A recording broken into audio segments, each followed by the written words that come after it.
Who's ready for a jam-packed weekend of USL League One soccer? We're going to kick it off today here at 4 o'clock. It's Toronto FC2 hosting the Richmond Kickers, the number 5 team trying to knock out number 9 en route to getting into one of those 4 coveted playoff spots here past halfway point of the season. Toronto FC, a young team hosting an experienced Richmond side. Now let's take a look at really what this Richmond team is going to be up against. This Toronto offense has been really, really good all season long. Second in the league in goal scoring with 28.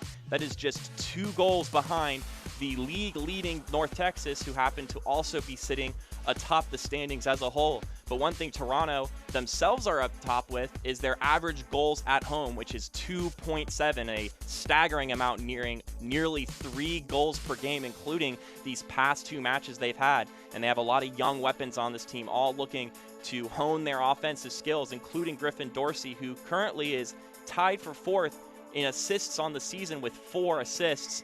And then along with that, he's been helped with Jordan Peruza, who is tied for 2nd in the Golden Boot race with 7 goals on the season, including 3 goals in their last 4 matches. He's really developed a nose for the goal and has been a great finisher for this team. A good example is this one here from 2 weeks ago. No team has done really well in stopping them on the offense, especially at home, including a tormented team that is known for their defense. And Richmond's going to have an extra challenge today, to be exact, because their top goalkeeper, Akira Fitzgerald, will not be playing today. He has started every single game this season, which is 16 matchups. Fitzgerald got red carded in the last match against Orlando City B, which meant Joe Rice had to come in for him, but Fitzgerald has been good all season, saving 66% of his shots and has 5 clean sheets on the year. He's 32 years old, has a lot of experience with some USL championship teams, including the Tampa Bay Rowdies, and 2 different stints with North Carolina FC before finding his way here to Richmond to play for the side. But they won't have his help here today. Instead, it will be Joe Rice getting his first ever League One start. We'll see how that goes at kickoff. And also, we'll have our opening lineups after this commercial break right here on ESPN+.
We are back at BMO Training Ground. Kickoff is in just a couple of seconds.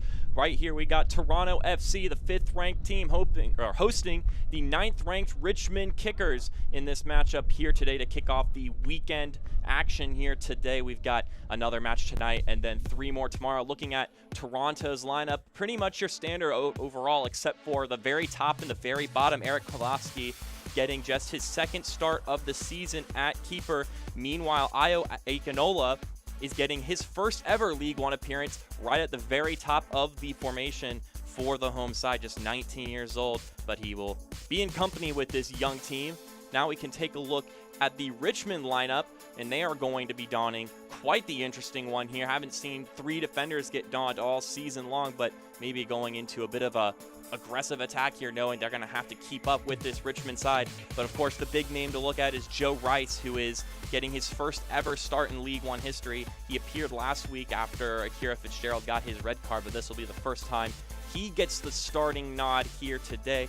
Outside of that, though, it's pretty much all players who have seen the pitch before. Braden Troyer, maybe one of the guys who has gotten less time than the other players as far as a starting role on this team. Only his fourth start of the season, as Toronto will be donning all red, their home kit. Meanwhile, Richmond will be wearing their all white. Our head official today is Nicholas Jaubert, as we await the whistle to kick off this matchup. Toronto much younger than this Richmond side. Richmond will have to use that experience as an advantage. And there's the final whistle, and we are starting. Toronto will start with the ball. I'm Mark Schoenster here calling the action for you all today. We should have some fun here today, especially if Richmond is going to be playing as aggressive as they've lined themselves up to be. We could see a lot of goal scoring with two keepers who don't have a ton of USL League One experience. Just one start between the two of them coming into this matchup. And with Toronto being a team that infamously scores a lot, especially at home, we could see the ball hitting the back of the net on several occasions in this game. And these two coaches definitely are aware of the challenge that both these teams, or the opposing team, brings to the pitch. As this ball gets knocked around at midfield. And Moape will win the ball away from the captain for Toronto. And here's Akwe. Nearly losing the ball, but is able to dish it back. And now here's Toronto on the counterattack. Here's Akinola. Gives it to the left side. Faria tries to get it in the middle, is unable to do so. Knocked out. Corner kick for the home side. Akwe the one knocking it out. One interesting thing to note about this starting lineup for Richmond. Let's take a look at the replay real quick. But this Richmond lineup, especially these back three, as you can see here as Akwe dashes back, three really fast guys for their back line. So hopefully they're looking to counter the transition offense that Toronto has with some speedy players as we get our first foul of the game. Looks like it'll be the first ever foul in this matchup. We'll take a look at that one again. One gets headed out. Looks like Bulldog's the one going after it, and he gets tripped up by Muhammad. Muhammad getting his 11th start this season as Troyer gives it back to his back line. But yeah, just a speedy back line for this Richmond side, looking to maybe just counter the transition offense that this Toronto side has, as now Richmond goes down the field. Here's Hughes. Gallardo tries to send it in the middle to Bulldog to improve my pronunciation there, and it's going to be just scooped up by Klonowski. Klonowski just 24 years old, but a tall one at 6'6", coming from Lincoln Park, New Jersey. As Griffin Dorsey brings it up the right side of the pitch. Akinola weaving through some defenders, gets pulled a little bit, but Dorsey picks it up. Serval gives it over to the left side to Faria. Faria chips it inside, but it's going to be headed out. Crisis averted. Josh Hughes on that one.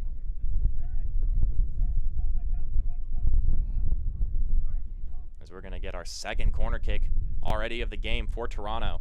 Definitely aggressive early. Looking to put Richmond on their back heels.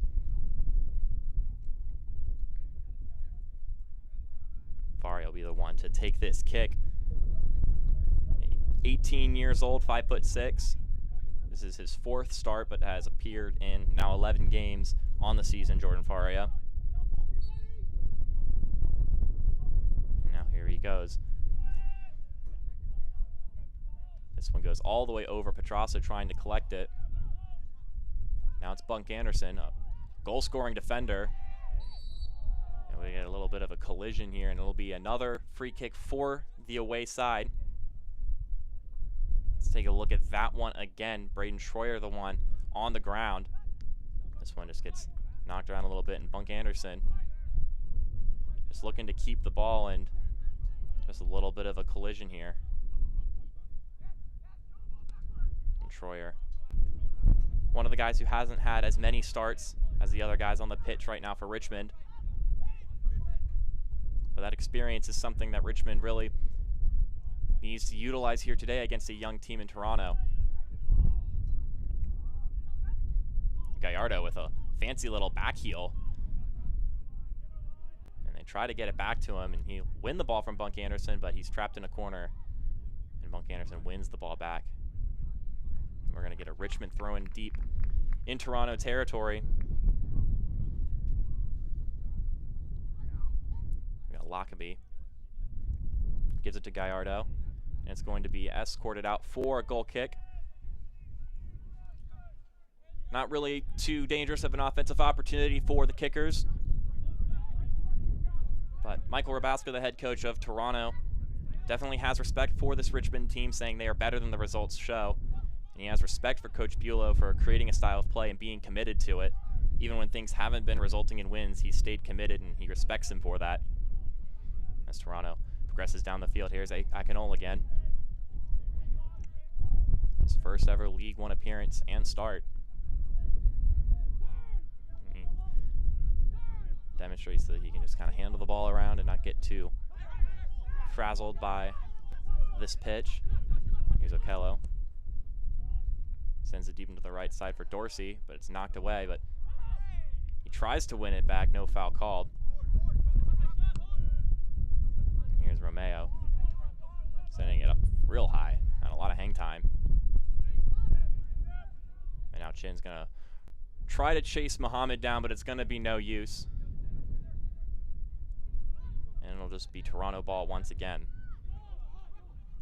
Yeah, but Coach Rabaska said that their job this week is to expect the best Richmond team, and he hopes that they're ready to overcome it, saying that, like he mentioned earlier, this Richmond team is better than their record indicates, currently 4-9-3, and we're riding a 4-game losing streak going into their game last week, but we're able to get a win against Orlando City B, a 1-0 win at home.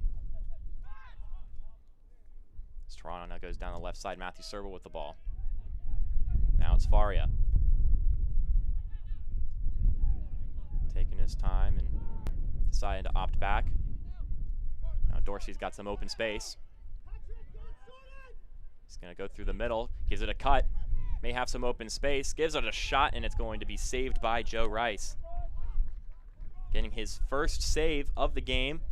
Once again, his first ever start in USL League One. Take a look at this one more time. Dorsey just juking through a couple of defenders, and then the moment it was open, he gave it a shot, and not too hard for Rice to save. 23 years old, 6'4". Got two bigger guys in each individual goal. His hometown is Fairfax, Virginia, and last played for Lionsbridge FC. But both of these keepers, especially Rice, should be challenged today, especially with this high-powered Toronto offense that scores so much at home.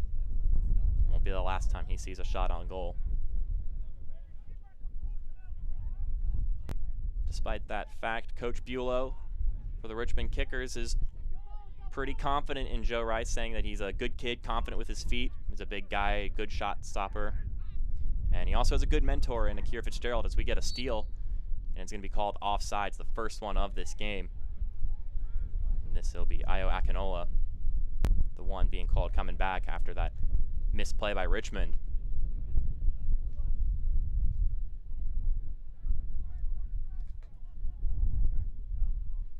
Here's Rice, going to be the one to take it. Coach Bulow said that he's a good mentor in Akira Fitzgerald, and he's been put in a difficult spot where he was hoping to get more time in goal, as Chin takes it all the way down and Konofsky easily scoops it up. And a throw-in is forced by Josh Hughes.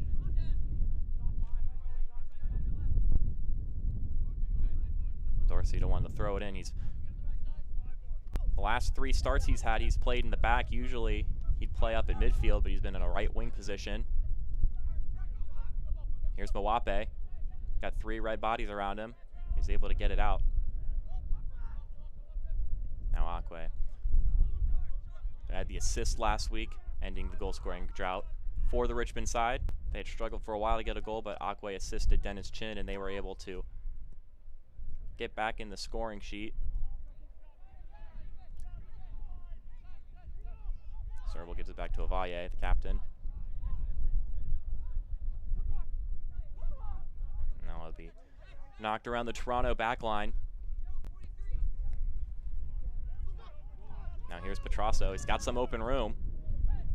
He loses his balance, and they're going to be calling a foul. That's the first one against Richmond, and it'll be a Toronto free kick. Luka Petro, another guy on this team that Michael Rabaska is hoping will continue to step up and really prove himself. And these home games are where these players really like to prove themselves because they have everybody watching. Let's take a look at that one again, that foul in particular. You see he gets a little bit double teamed and he just gets tripped up by Thompson. Now we'll see what Toronto's able to do. Have a couple tall bodies in the box. Joe Rice waiting in goal. We'll see if he has another shot he'll need to knock away here today and right now. We'll see if it's Petrasso or Faria, the one to take it. And now they get the go-ahead. Faria fakes it. Petrasso into the box, headed upward, and a foul is called. Looks like a defender was pushed down, also the one who got his head on it. We'll take a look at that one again. Petrasso just curls it inside. A pretty good ball. And yeah, it was a Richmond defender to head it up, and Bunk Anderson just pushing a player down, trying to get to it. But he was still able to get his head on it, even with that in mind. I think it was Shanosky the one to head it upward, which would have made it a lot easier for Joe Rice to jump in the air and catch it. Gallardo is going to be called offsides now. 1-for-1 on the day as far as offsides calls are concerned. Now here's Romeo. Going down the pitch, has also gotten into goal scoring, only having played in 2 games. Coming into this one, has already scored a goal.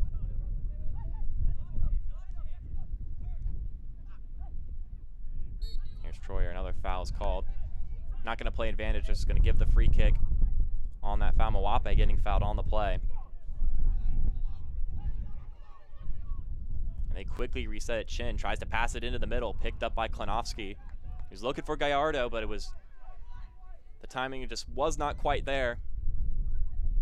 But not the worst look for the away side, as they try to keep their foot in this match and don't let Toronto repeatedly knock on the door, because that's just a recipe for allowing goal after goal. Even Tormenta, a great defensive team that's good at sitting and waiting, allowed 3 goals here at BMO Training Ground. So if you just sit around, it seems almost inevitable that Toronto is going to score on you with all the fast legs they've got. Now here's Okello with a steal. Akinol gives it to Petrasso with a good backheel touch to keep possession. Makes a man fall, but he just loses the ball and recollects it before it rolls out of bounds. Now he gives it back to Dorsey. Gives it inside. He's got Okello, who then gets it cleared out. Okello tries to win the ball back, but he's unable to do so. And Troyer will send it up before losing the ball once again. Toronto knocking again. But Hughes is able to clear it out, and Mwape will collect it. Now it's Lockerbie on the right side. Forces a throw-in for the away team. I'll quickly reset it. Definitely no slowing down this game so far. Neither team really taking their time to progress up the field. They are very headstrong about dashing down the field. As we continue to go back and forth. Not too much time spent in midfield so far. Chin almost was able to get his foot on it. And now Toronto will once again quickly go down the pitch, not wasting any time. Here's Muhammad. Gives it over to Faria. He collides with his teammate Matthew Serval, and that's a mistake he's going to want back. It'll be a free Richmond goal kick after that little bit of a collision. And take a look at that one again. Just poor teamwork here. Faria just, I guess, more Serbal's fault in that regard.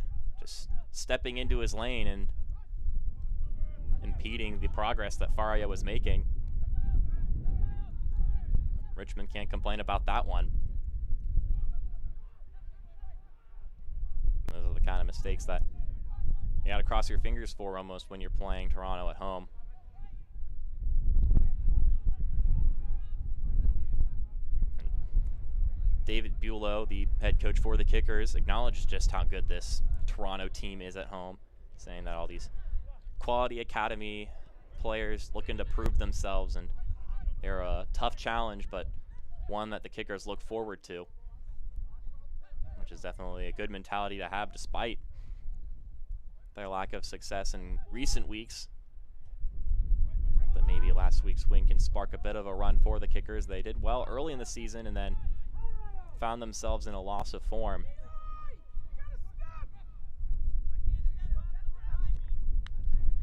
As Richmond is going to win the ball back at midfield. Mwape gives it to Chin, the goal scorer from last week.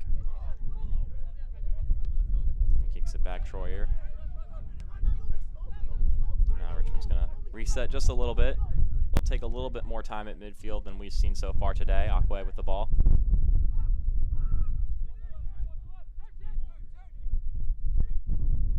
Here's Chin. Gives it over to the left side. Hughes.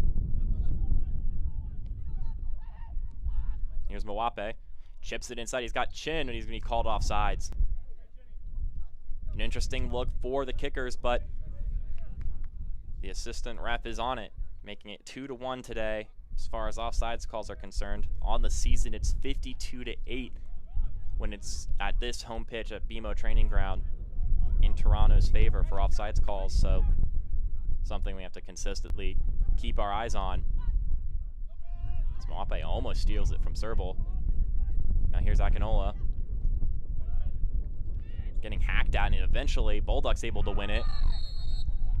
No advantage is going to be played here, and Richmond will get a free kick after that trip. And Ovalle is going to get himself a yellow card. Let's take a look at that one again. Adolfo Ovalle getting his 5th yellow of the season. And as they just all get hacked at, and then Bulldog able to win it, and Ovalle just comes in, poor timing by the captain. And now Richmond will get a free kick here.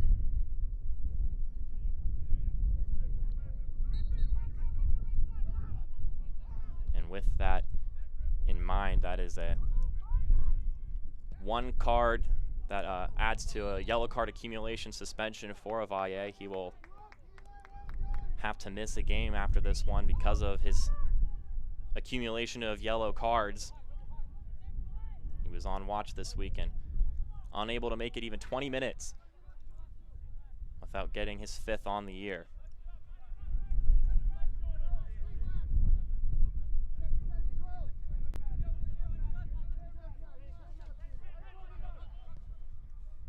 It's now Toronto.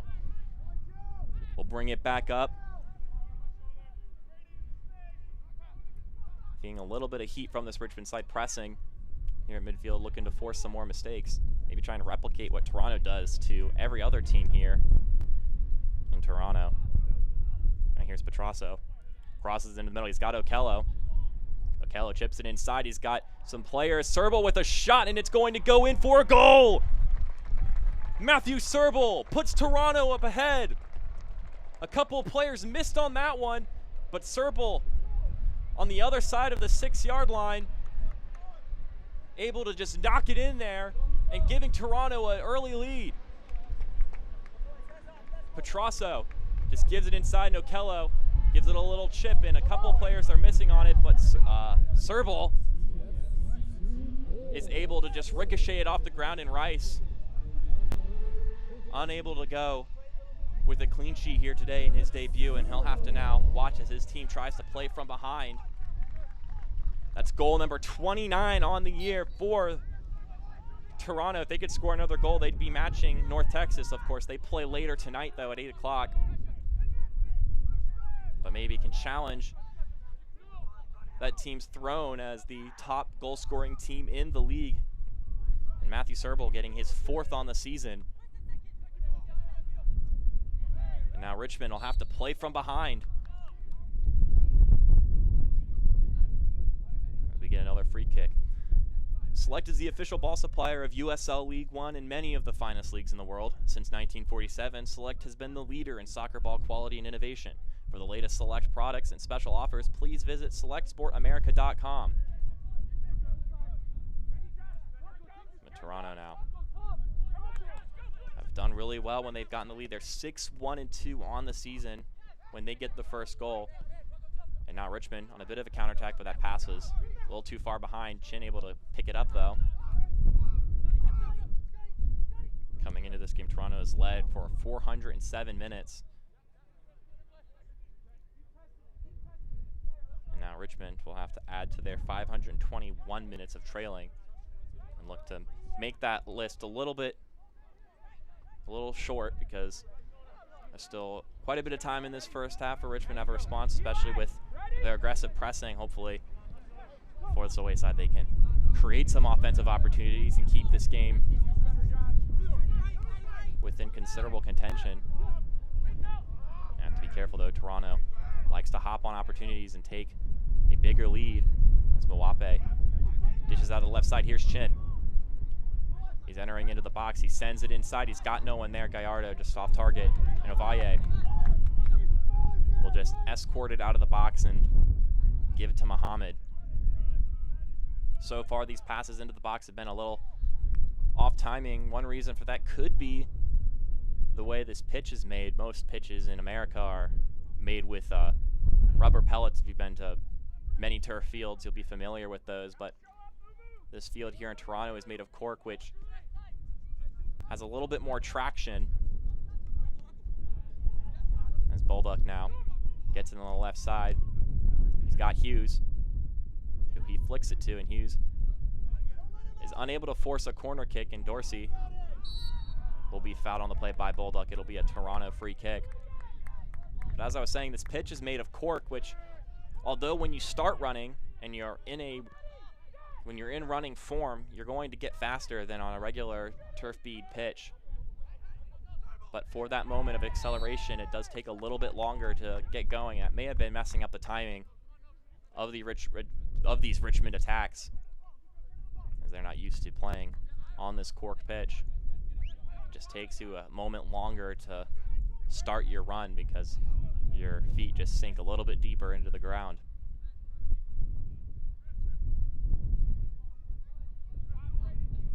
As we see Troyer and Gallardo here. Excuse me, Thompson and Gallardo. As we get a free kick for Richmond. He sets it up. Here's a Gallardo curling into the box. He had some players in there, but none of them were able to get their foot or their head on the ball, and Klinowski will just collect it. Hasn't really had a shot on him yet. Klinowski just last played for Hapoel Marmarek FC, which is a club in Israel. But this goalkeeper situation in Toronto has kind of bounced around throughout the season.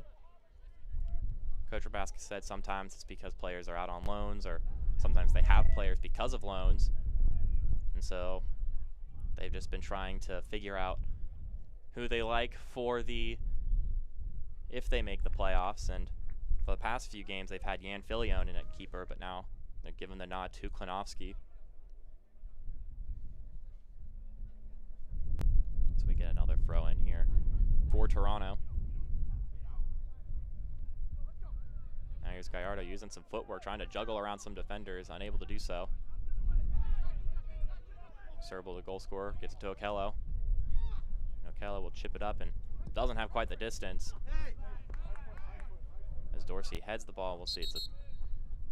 We see what the ref decides is whose the throw it is, and it's going to be a Richmond throw. Let's take a look at that one again. Actually, they're going to call it for a foul for the high kick. Dorsey going in for the header and nearly had a foot in his face. This one gets crossed inside. Okello, not quite there. Cleared out, but it's recollected by this Toronto side before being won back by the kickers.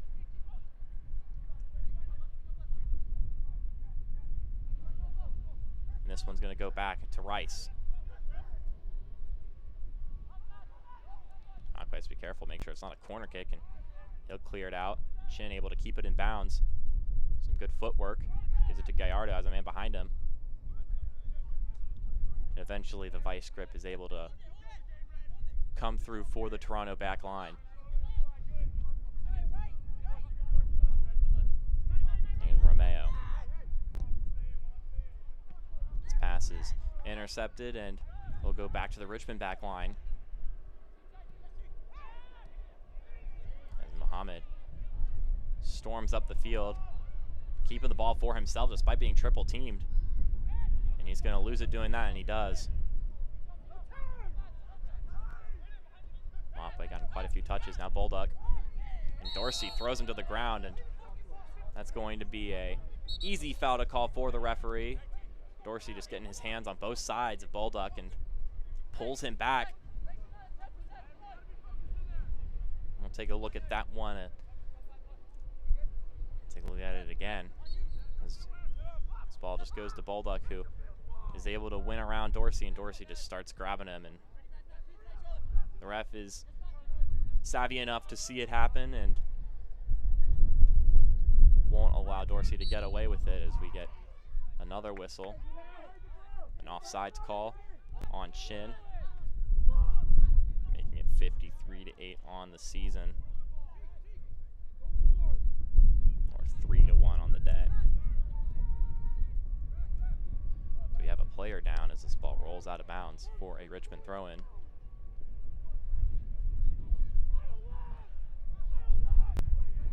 Knockway gives it to Lockaby to throw in.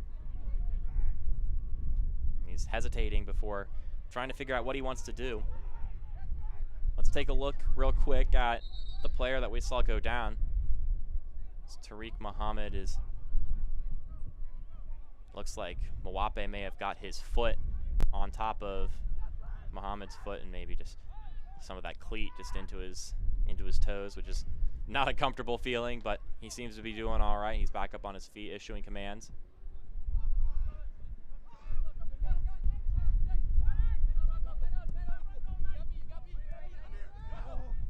Poor touch by Romeo, and he's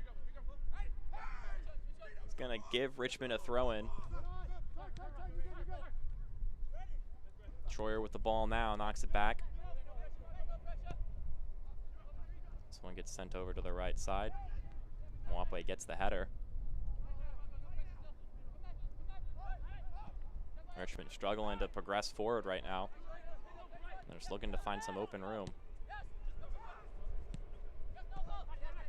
All their passes just a little bit behind, and now here's Avaya with the ball. Gives it to Okello.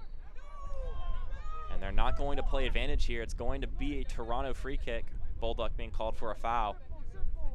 Seemed like a couple of people on the sideline were a little unhappy the ref called it, whether that be because of the foul called or because advantage was not played out. But now it'll be Toronto ball as it goes down the left side as we get another whistle. And advantage once again will not be played. Nicholas Jalbert just gonna call fouls as he sees them. Not much hesitation with blowing that whistle and allowing things to continue. Muhammad is going to cross it into the box, and it's going to be cleared away. Not a chance for a Toronto body to get on it, as Chin's header goes out for another Toronto throw-in. Well, the strategy coming into this game for Richmond, according to Bulow, to address this offense that Toronto has, he talked about how they needed to maintain possession, as Gallardo gives it to his right. And it's going to go back to that back line. Almost loses it there, but now they'll be able to go down the pitch. They're into the attacking third. Here's Chin, inside of the box. Chips it up. Gallardo, bicycle kick, misses it. Mwape has it now. And he passes it back. Here's Thompson with the shot, deflected away. You can see Klonovsky dive in the background. And Richmond's not done yet, but now they are, as that pass goes out of bounds. Let's take a look at Gallardo's attempt to bicycle this one. Chin in the box is able to just find enough open space to chip it up in the air, and Gallardo just whiffs it barely. Definitely would have been a spectacle if he had gotten his foot on it, but not quite on target. Thompson then gets a shot outside the box. Armada deflects it, and Klonovsky dies regardless, and just to be safe, as a little bit of an awkward interception there for Hughes. But here's Gallardo. He's got Bolduc in the middle. Has some space. He's going to give it to him. Bolduc gives it a go. It's collected by Klonovsky. Looks like it may have clipped the bottom of his cleat as opposed to the top on that shot there. An opportunity that Matthew Bolduc may want back. Missing the chance to get a close-up shot on goal. Just a test there at Klonovsky. Richmond not giving up on the hustle here. Looking to force anything into an opportunity.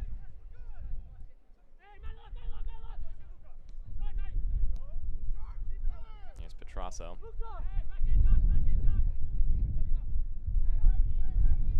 Gives it over to his left, Monk Anderson. This one gets chipped inside, headed back to Mwape, who almost is able to outmaneuver Avaye, but instead gives it away. Here's Chin with the ball. Gets knocked down, no foul called. Chin looking for it, but he's not going to get it.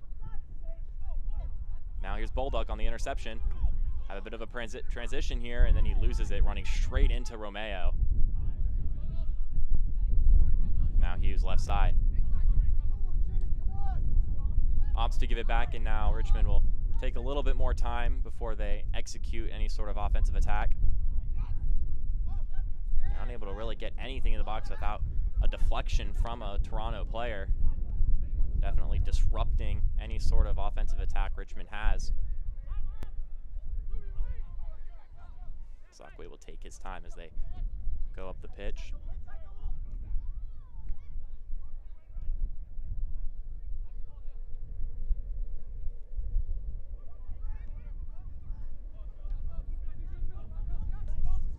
This ball continues to get knocked around a little bit. Richmond maintaining possession, something that they wanted to do in this game, but they just lose it here. Romeo then loses it back as he gets called for a foul, getting a little bit too aggressive on Troyer here, and Richmond will get a free kick.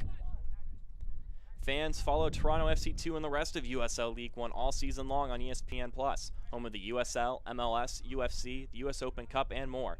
Join the over 2 million sports fans who have already discovered ESPN Plus and watch League One live every week. Sign up today at espnplus.com. And Chin tries to get that ball, unable to do so. It'll be Toronto ball once again.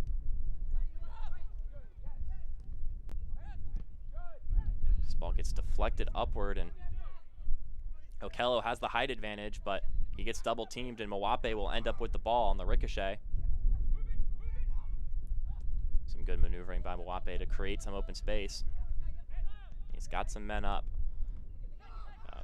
Hot pass from Troyer, but they're able to keep possession here.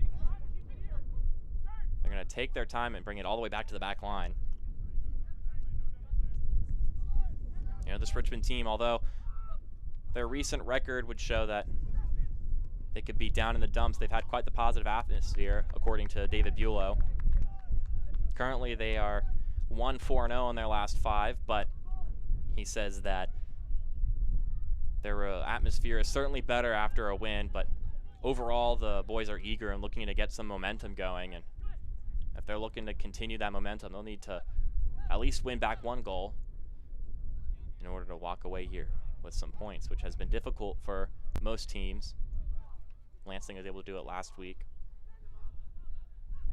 and North Texas did it a while back.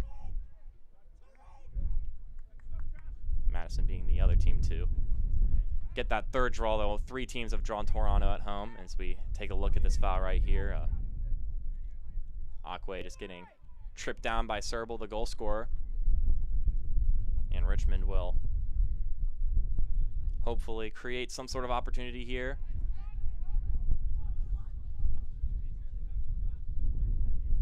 They all stack up at the top of the box. This one sails inside, and Konoski's unable to pick it up, and it's going to go in. No, they're not going to call it. The referee's going to call it back.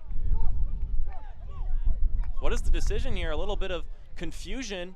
Konoski coughs it up, and the ref is having a conversation. It's going to be called a goal. A couple players look a little bit frustrated, but let's take a look at that one again to get a little bit of an understanding what happened. Looked like maybe they called for offsides after it went off of Konoski, but he's just unable to pick it up, and he gets collided with Aquay. Looking to maybe think that is a foul. And Aquay seems to think that it wasn't called a goal, but they're going to call it one. And Richmond's drawn it all up.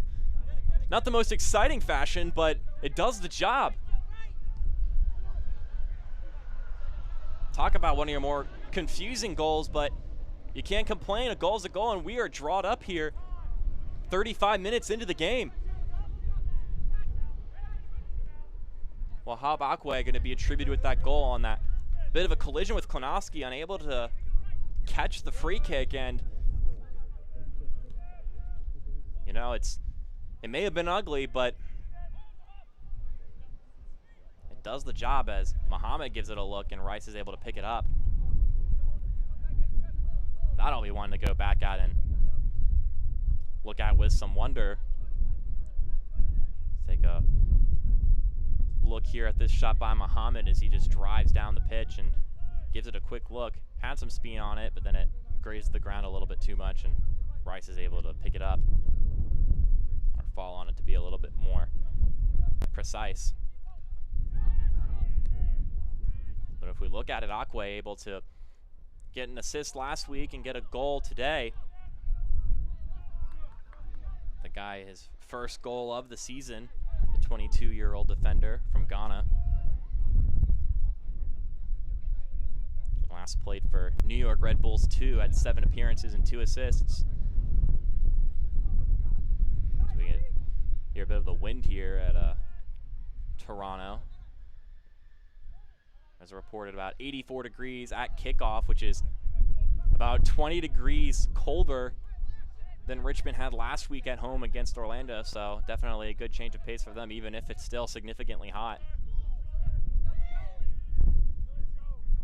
It's definitely better than it feeling like 107.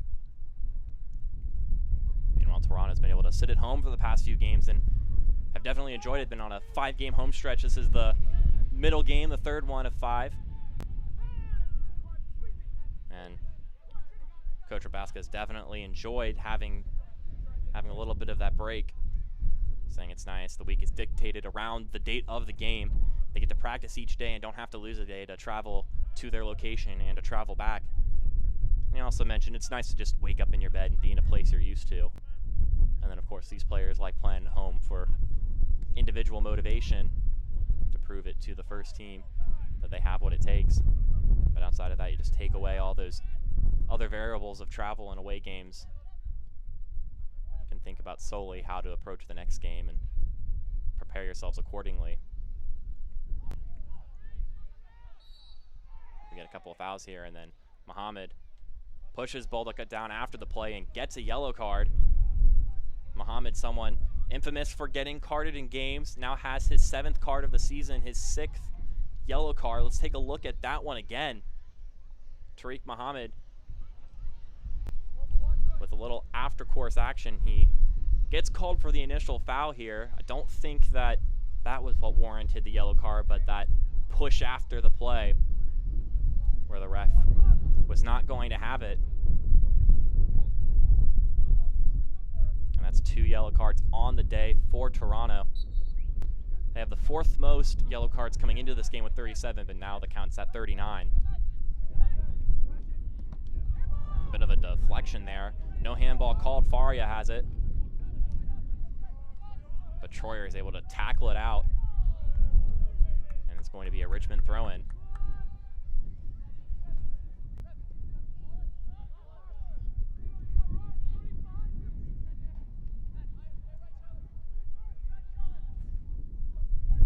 Lockaby's the one to throw this one in. Troyer gives it to Mwape. Now this Richmond team having a little bit of momentum here. Mwape has some open room. No offsides called. I think that's a good one. Mwape looking to enter the box. Gives it a couple steps. Crosses it inside. He's got Chin. Bicycle kick over the crossbar. That was a high one there. I think maybe it was a little bit too high for a bicycle kick, and it just goes straight up. Chin trying to make something.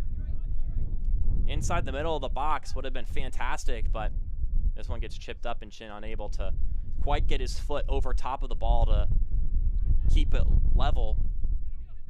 And this will stay level as a score, 1-1, with 5 minutes plus stoppage time left before half.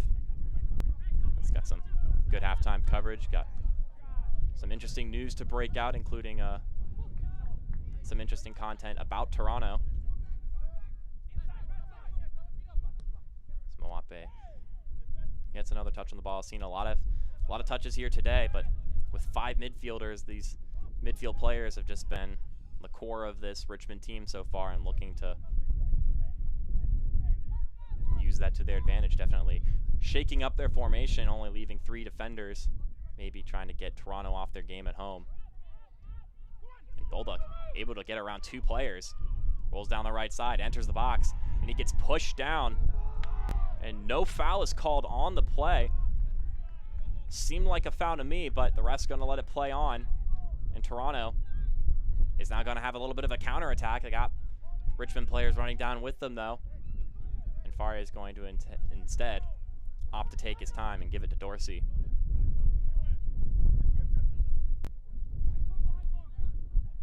And this one goes back to the Toronto back line. Must have just fallen over as this ball gets headed inside and headed out, or crossed inside, better way to put it. Was looking for a header, but Richmond able to clear it away. Funk Anderson will give it to Romeo. 2 guys on the back line who have scored goals. Now here's Mwape.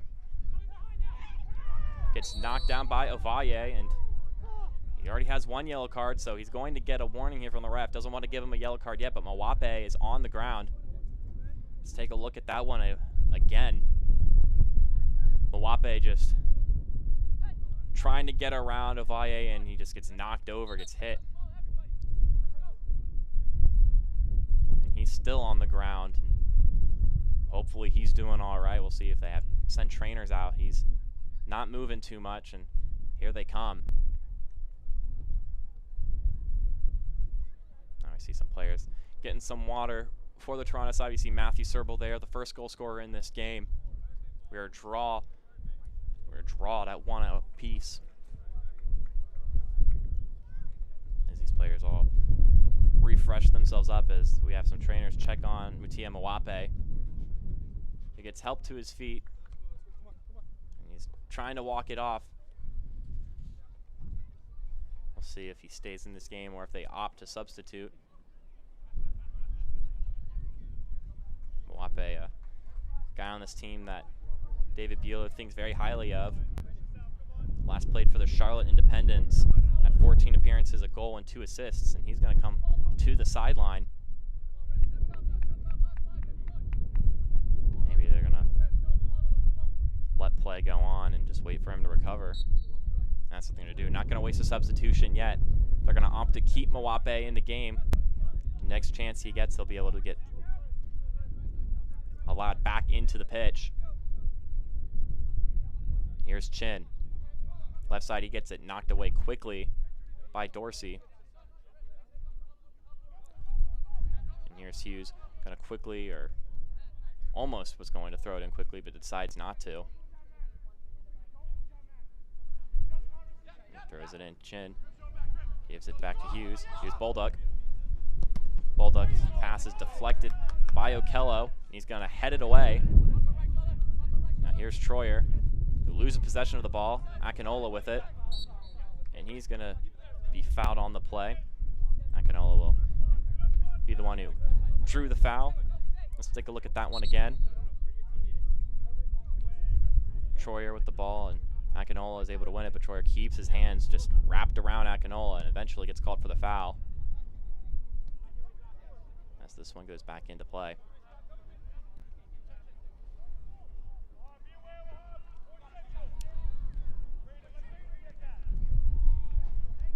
Here's Faria. We're going to get only 1 minute of stoppage time here as this one gets crossed inside and headed out. Means only 1 or 2 more opportunities for either side. In a game that offensively has pretty much been controlled by Toronto, but Richmond here with a strange equalizer on a goalkeeper mistake by Klonovsky. And Dorsey loses the ball. Now here's Chin. He's caught up real quickly. Gallardo has it. Runs into Chin. Have a little bit of a tangle up and no foul called. Now Toronto will have it. Here's Ovalle. He's definitely got to be careful for the rest of this game. Has a yellow card and has been warned by the referee.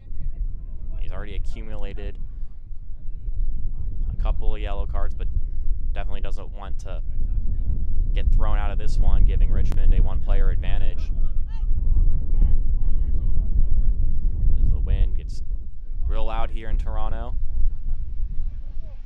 Just humming as this Toronto offense progresses down the field one last time. And they're just going to call it there for the half. The score is drawn up 1-1. Matthew Serval with the first goal earlier in the game. And then, of course, the odd free kick Wahab Akwe goal off of Eric Klonovsky's hands. So far, we're drawed here. We're going to have some halftime action here. You're going to have a couple bit of content, and then we'll have the second half action right here. So stick around on ESPN+.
Hey guys, welcome to BMO Training Ground. My name is Alex Jacobiak, part of the U19 squad. I'm going to be giving you a tour. So right now we're in the kitchen. This is where we get our hot meals after training. And this is where we kind of connect with our teammates. We like to kind of sit on this side and view the other training sessions that are going on, as well as other games that might be being played. Okay, so right here is La Monta Field. This is our home academy field. This is where all our training sessions as well as home games are played. And then over here to the right is where our first team pitches are. Those are actual grass, while this La Monta field is turf. The club has grown significantly in terms of resources. Clearly the facility here at BMO Training Ground, what we're able to offer the players on a daily basis, whether that be mental training, sports science, the actual technical development on field, as well as food after training. They get to walk through the same doors that Josie Altador walks through, or Jonathan Osorio, or Jay Chapman, or Michael Bradley, or Pozuelo. So that's an honor, it's a responsibility, and it's also an opportunity. When they're growing up, a lot of young boys, they want to be a pro basketball player, pro baseball player, pro soccer player. And here we allow them the ability to train amongst other high achievers in soccer. Obviously, Jonathan Osorio, Ashton Morgan have come through here into the first team. More recently, Ayo Akinola, Liam Frazier. So I think they can kind of see the progression. We like to mentor our academy players by sometimes having our first team players speak to them about their experience, particularly the ones that have been through the pathway. It's great that we're all here, we have the same home, we're all together. There's a camaraderie, and there's a feeling that they are part of it, that it's all for one, and that they're part of this one, that's TFC. My teammates have become so close to me, being with them every single day, that I've built close relationships to every one of them. They're all great people. They all push me every day. It's my second home. These kids are really good at soccer and they make me improve. Being able to get better every single day on and off the field. Just being here with the players and everything and playing, it just really means a lot. It means almost everything. This is where we get our treatment or any taping that needs to be done before training. Any help that's needed in terms of physically, recovery, as well as treatment, this is where you would go. So that was a little tour of BMO Training Grounds. This is now my 6th year in the academy, and throughout my experience here, I've had to meet awesome players, awesome coaches, and be able to train at a really high professional level. And I've had some really amazing experiences that I hope to continue onto, hopefully, first team one day. It's Frater! What a hit! Crossing in, it's a goal! Pizza better not delay myself. Omar Salgado, the hometown hero. Streaking run from Josh Suggs. The cross keeps the winner! Another brace! Moore!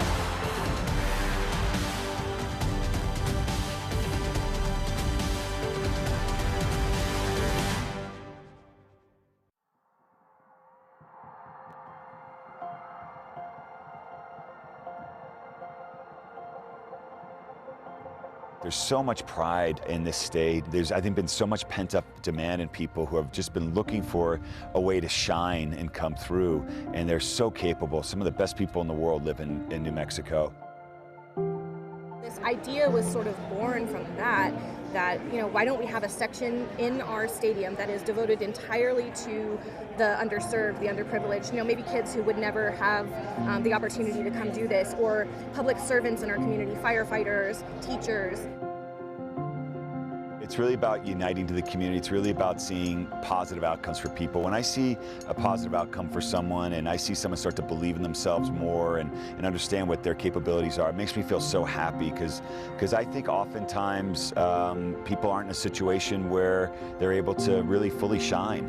And we have, individually, we have so much inside. It's probably so much more than we're even allowed or think we can give every day. So let's create a platform that gives and encourages giving and encourages community. And I think if we do that, we can make a real change. For example, we have the YMCA coming, so we gave 75 tickets there. There was 150 tickets went to Herman Sanchez Community Center, and then the others went to other kids in the community that really would not have this opportunity. But by the way, if it was gone and someone else wanted to get in, we'd make it happen. It's for everybody. So it's a way to spread goodwill in our own community to the people who need it most. It's not just about a game anymore. New Mexico's really out there making a statement. We wanted everybody from Albuquerque to Santa Fe to the, the eastern and western corners of the state, southern, you're part of this team. You're part of this family. It's a movement really more than anything else, and we want everyone to know that they're a part of it. That's what our name means, United.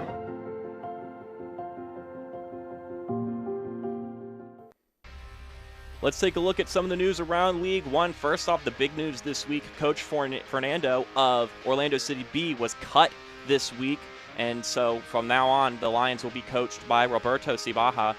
Along with that, we have a tightening in the playoff race here in July, at the end of July to be particular. All these teams all fighting for those 4 playoff spots. Meanwhile, the player of the week is Devin Jamga, who also had a brace this past weekend and earned goal of the week with his screamer outside of the box. Now let's take a look at our team of the week. Of course, already mentioned Jamga, the player of the week, but we have 3 players in today's matchup teams. We have Dennis Chin, who scored the goal for Richmond last week, and then Luka Petro and Patrick Bunk Anderson also receiving recognition for their efforts in last weekend's draw with Lansing Ignite.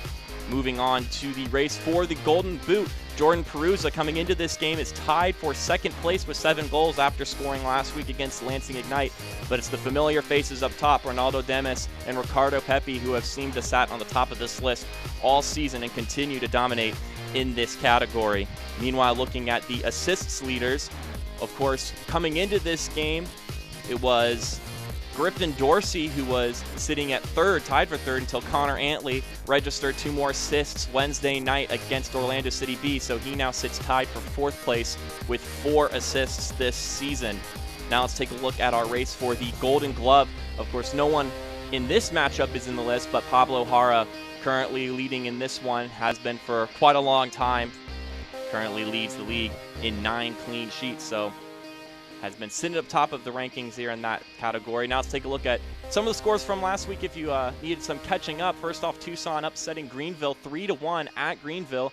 Meanwhile, the top 2 teams in North Texas and South Georgia Tormenta drew 0-0 at North Texas. And then, of course, Richmond last week got their first win in over 2 months against Orlando City B. And then this past Wednesday, Orlando City B took a hard hit in the first half, allowing 3 goals in the first 45 minutes against Tormenta, ended up losing 4-1, and then resulting in Fernando sacking. Now let's take a look at some of the action happening for the rest of this weekend. It's a busy one. Of course, later tonight we have North Texas rematching with Greenville. They drew 0-0 last time they both met. Also, we have 2 of the hottest teams in the league in Chattanooga and FC Tucson playing on Saturday. Meanwhile, Ford Madison will face the new coached Orlando City B team. And then to cap it all off, South Georgia Tormenta and Lansing Ignite will rematch after a 0-0 draw earlier this season at Irk Russell Park. But with that in mind, we have some more action coming this way. We have first half highlights, then the second half kickoff. You're watching this game on ESPN+.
Let's take a look at some of the first half highlights as we go back to BMO Training Ground. Take a look at some of the action that's happened so far. We have a 1-1 draw between Toronto FC 2 and the Richmond Kickers. First, Griffin Dorsey with this early shot that challenged Joe Rice early, giving him a little introduction to USL League One action as a starter here at BMO Training Ground.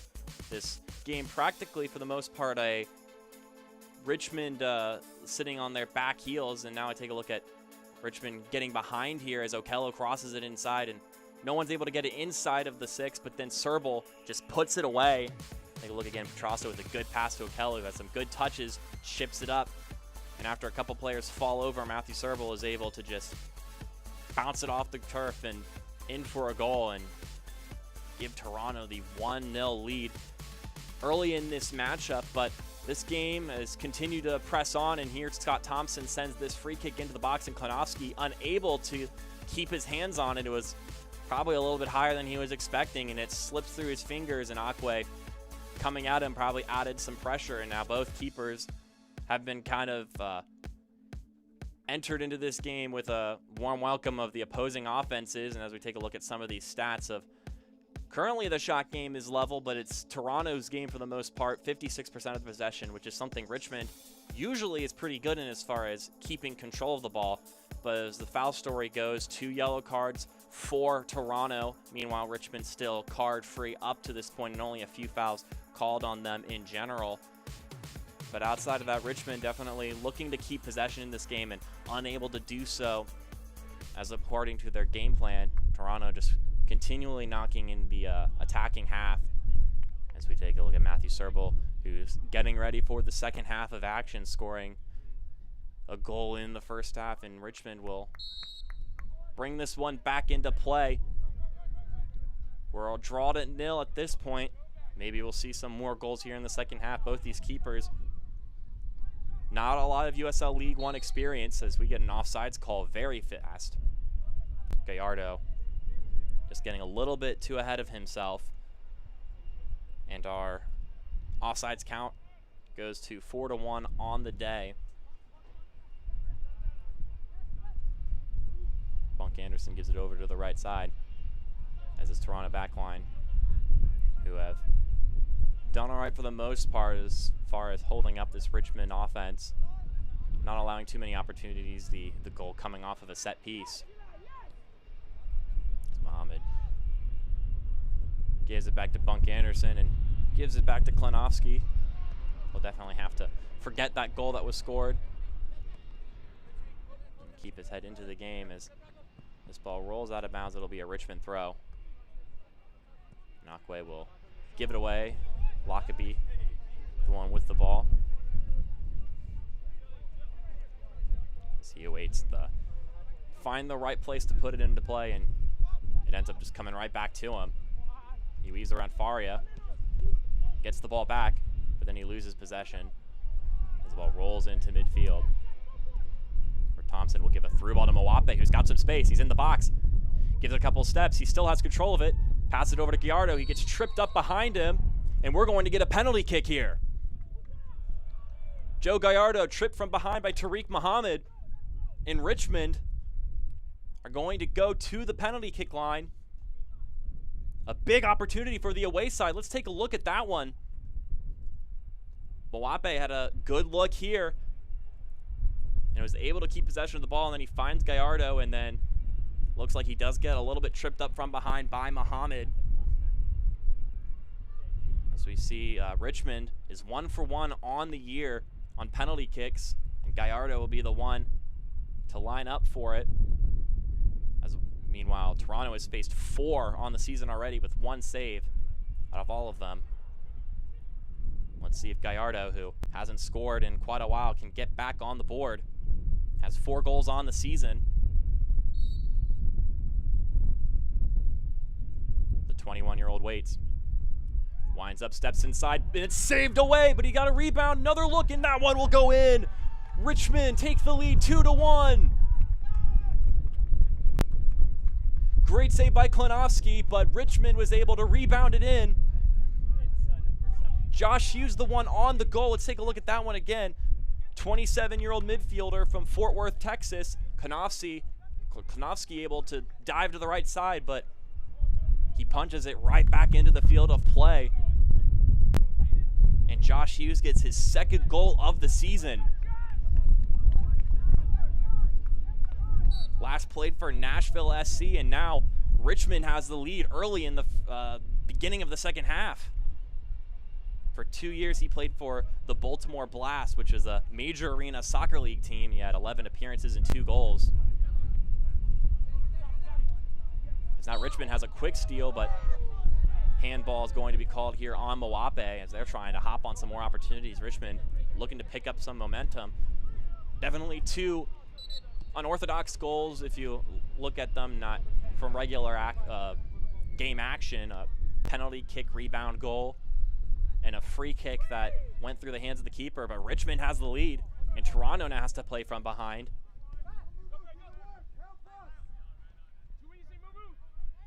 And now here's Akinola giving it over to the right side. And the ball is stolen away by Hughes, the goal scorer. And Richmond, right now, if things stand, will have a 2-game winning streak after 4 losses straight. Meanwhile, Toronto definitely won't lose their composure yet. They were down by 2 goals in the second half last week at home against Lansing Ignite and were able to score twice in the span of 4 minutes. And they've come back from behind before on several occasions at home. So this is not unfamiliar territory for the home side. And it's very similar to last week as far as Coach Rabaska said that the issue for them as far as allowing goals was on set pieces. As Baldock has some speed, weaving through some players, gives it over the left side to Chin. Chin passes it inside for Gallardo, but it's a little bit behind. Maybe had a little bit of a clip on it by some of the Toronto back line, as now they will go from one end to the other, going over to the right side. Petrasso with it, trying to catch up to it, but he's going to be unable to do so, and it's going to go off the corner flag, and favorable for Richmond will be a goal kick. Joe Rice, the one looking to take it. Petrasso just couldn't quite catch up to that through ball. Has a little bit too much speed on it. Well, last week, Toronto was down 3-1 at home against Lansing after some set pieces, and something kind of similar to that game is this one here. Penalty kick and the free kick being the 2 goals for the Kickers.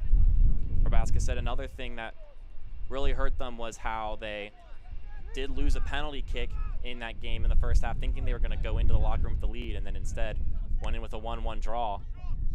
And here's Akinola with a bit of a deflection. Faria unable to pick it up. Instead, it's Akwe, who then decides to just let it go out for a Toronto throw in deep in Richmond territory. Deep left corner, Muhammad will take it. He gets it back. Here's Serval. Passes it into the middle. Akinola, not a good touch. And it'll be knocked away but collected by the captain. And now Toronto will, in a way, reset back to the back line, but it's at midfield. So they still have men up front. As this one goes all the way to the corner. Faria gives it inside to Serval. Serval's met by Moape. Now it's Faria once again. Crosses it inside. He's got a head on it over the crossbar. Ayo Akinola with his first real offensive opportunity this game in the whole season. Let's take a look at that one again. Akinola, 19 years old, from Brampton, Ontario, but was born in Detroit, as this header goes over the crossbar for the 19-year-old. His first real offensive opportunity as a League One professional player. So we wait Joe Rice's goal kick to go back into play.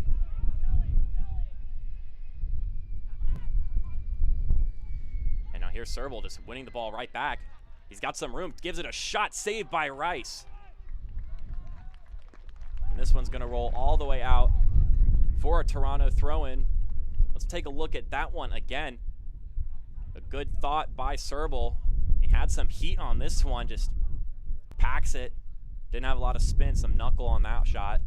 And Rice is able to respond, punching it away with authority. Once again, his first ever League One start. But they have the good mentor in Akira Fitzgerald, who is not in today after the red card last week because of a big old altercation with Orlando City B. 2 Orlando players got red carded, and Fitzgerald also was red carded, which meant Rice got his first ever appearance in that game because of the red card, getting subbed on after the play to keep from a regular player just having to put on some gloves and go into the goal. As Toronto continues to knock on the door, looking to find an equalizer. Here's Serval. Faria has some space, gives it to Mohamed Avaye.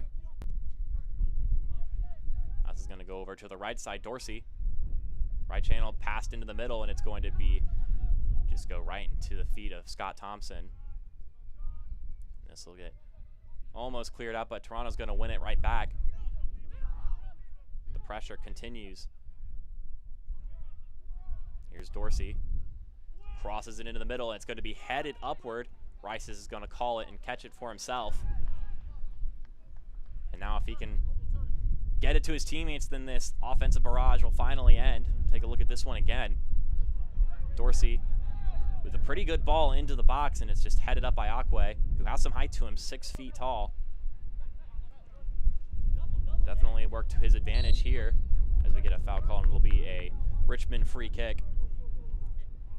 Looking for the latest USL League One news and content, follow at USL League One on Twitter, Facebook, and Instagram for exclusive access and updates.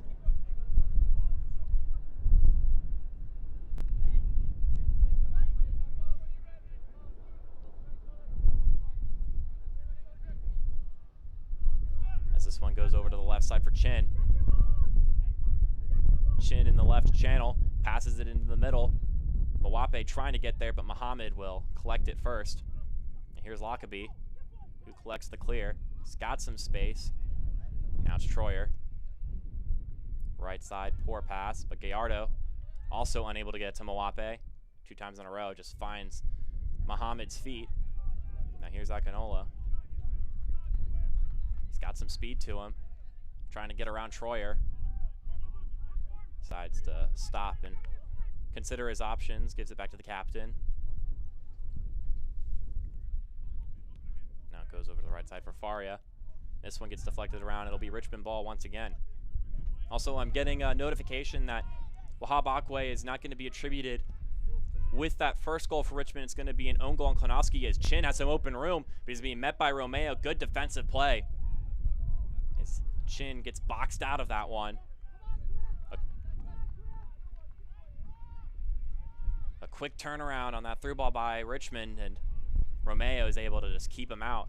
Some good defensive work as Akwe then does similarly, heading it back to Rice, who opts to not pick it up in case the ref chooses to call him on it, and then he decides to pick it up as Serval gives him some pressure.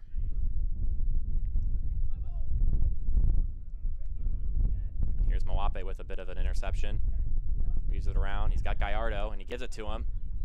He's going to take his time. He's got some open space. He crosses it into the box, and he's got a collision here by Chin. Konowski's out of the box. But crisis is averted. Dorsey's able to collect it himself and ensure that no other Richmond foot would get on it in the box before Klonowski could find his way back. Chin and Klonowski just kind of collided at the top of the box to try to win their way over the ball. Interesting look by Gallardo, who opts to cross instead of taking the open room in front of him. Maybe a sign of him really thinking outside of the box to create unique opportunities for this Richmond side. Here's Dorsey giving it over. Across the field to Faria. Faria brings it down. Looking for something, crosses it into the box. He's got a header, saved by Rice. Okello on the head. And Rice able to react appropriately. Now let's take a look at some of these previous offensive opportunities here. First off, the cross in that previous Richmond drive, as Chin just gets the volley barely, and it goes straight up And then here, a deadly attack by Toronto. Faria with the cross, a good one. And Okello had some heat on that header, but Rice responds accordingly. And we stay at 2-1, with Richmond having the lead in the 58th minute. We'll see how Toronto continues to push. They've been knocking on the door repeatedly. Here's Avalle, gives it inside to Akinola. But the pass is just a little bit off kilter, and it'll go back to midfield for the Toronto back line. Serval been all over the field today, getting a ton of touches and has a goal. And we get an offsides call on Petrasso, 4-2 on the match as far as offsides calls are concerned, making it 54-9 on the year here at BMO Training Ground. And we're going to get a substitution for the away side. Connor Shanoski is going to be coming off for a striker in Daniel Jackson. Shanoski playing in the back line. Almost seems like one less defender on the pitch for Richmond. Actually, they decided to change the number to Chin. They had I guess the 1 was hidden there, so that makes a little bit more sense. Chin getting subbed out for Jackson. Maybe got a little shaken up by that collision with Klonowski. But Daniel Jackson, no stranger to the pitch, has 10 starts on the season, and this is his 14th appearance. A 30-year-old forward from Fort Worth, Texas. Played in Finland's 3rd-tier league before coming to Richmond. So he follows in line with the experience that this Richmond team likes to boast, something that Toronto 2 by its nature does not have. And Coach Rabaska was had some acknowledgement for that, as Richmond has a bit of an attack here. Bolduc gives a through ball to Jackson, but it may be too far ahead. No, it's not, and he's got a shot wide left. Not quite on target. Jackson with a good look there. We'll take a look at that one again. A good pass from Bolduc. I thought maybe Klonowski would come out and get it, but he decided to opt and wait. And Jackson just trying to tap it past him and is unable to do so effectively, at least. He was able to get it past the keeper, but also had to pass the goal. This gets knocked around a little bit. Daniel Jackson getting acclimated into the game real quick. Didn't take him too long to get involved in this matchup. So we have a quick steal. Here's Gallardo. Moape. Slow it down a little bit. Now here's Bolduc, a guy who's had some good looks here today as far as passing is concerned. Now Daniel Jackson, the guy who just had a shot. Gets back to Troyer. But Rabaska acknowledged that Toronto usually struggles with veteran teams like Richmond, or he cited Madison as another team they struggled with, as Richmond comes down into the box once again. We've got a cross inside, got a head on it. Moape wide right. That was a look right there for Mutia Moape. Take a look at that one again. He's had 1 goal on the season so far. He was looking to notch another one there off the Hughes cross. Doesn't look like he was quite able to get his forehead on it. But another dangerous look for the kickers, who are itching to put another goal into another ball into the back of the net. As Moape's on the ground once again. He was down for a little bit in the first half, and it looks like he's ailing his nose. I think the ball hit him in the face. As you see some blood coming out of his nose there. Definitely never feels good to have a ball hit you straight in the face. As you see, he's grabbing it, and he decides to earn a quick injury break right here for him. See what the trainers opt to do here as they handle the situation. But Coach Rabaska was talking about how Toronto struggles with these veteran teams, but he likes to think that with experience in his opposition, his team can bring a lot of enthusiasm and motivation to prove themselves against older opponents. Especially at home, he says expectations are high. Everyone in the Toronto program is watching, so they have high individual motivation to do well.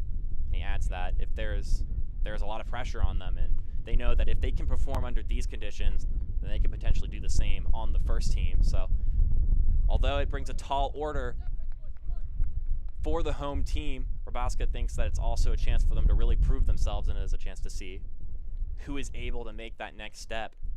And one guy I think has done pretty decent today is Matthew Serval. He's had a lot of looks on it. Good goal, and has been pretty good in the attacking third. But definitely would like to see his team step up and find an equalizer. Still a ton of time in this game, especially for a team that scores on average almost 3 goals a game at home. This game's far from over. Here's Muhammad with the ball.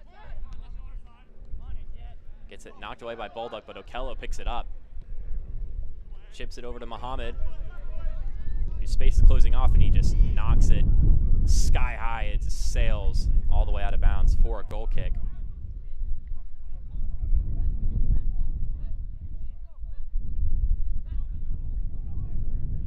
But overall, this game so far, Richmond feeling good about where they are so far, but they can never get too comfortable. And looking at Joe Rice now, has made a couple saves in this game. David Buelow saying that Akira Fitzgerald's been a great coach, a great mentor per se for Rice, and he's been working really hard with Akira and the goalkeeper coaches, and has said that he's kind of handled having to sit on the bench like a pro. And Buelow said that he's been telling Rice that his time would come as this ball goes down the pitch, and Troyer is able to win it back for the defensive side. Here's Hughes with the ball, and then he decides to give it all the way back to Rice, the guy we're talking about. But his cross there is a little bit too high, and it's going to sail out for a Toronto throw-in. And they're going to reset quickly. Gives him the middle to Okello. Looking for Akinola. Serval wins it back. Or not quite.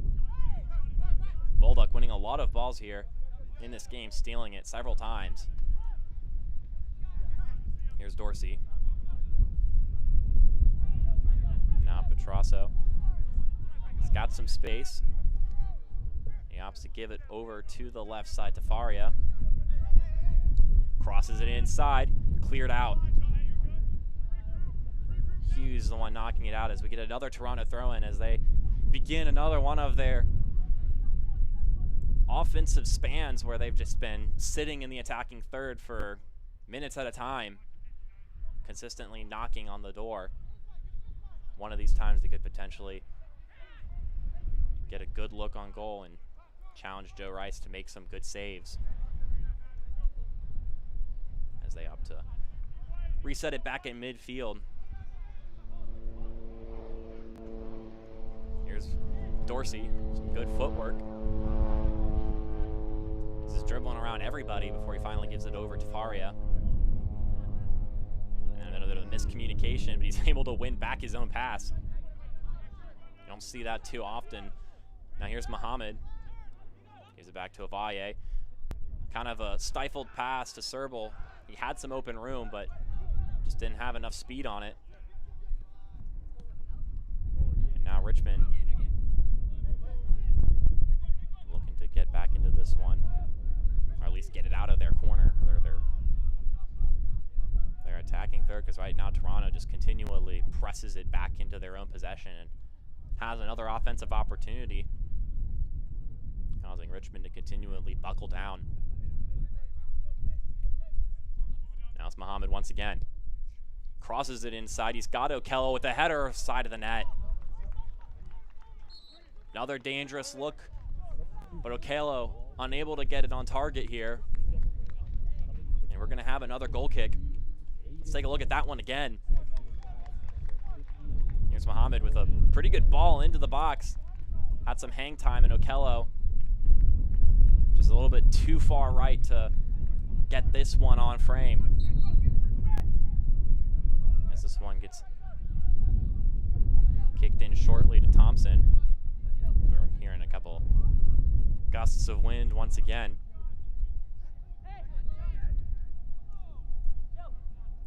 And now here's Gallardo with the ball, and he falls down, drawing the foul.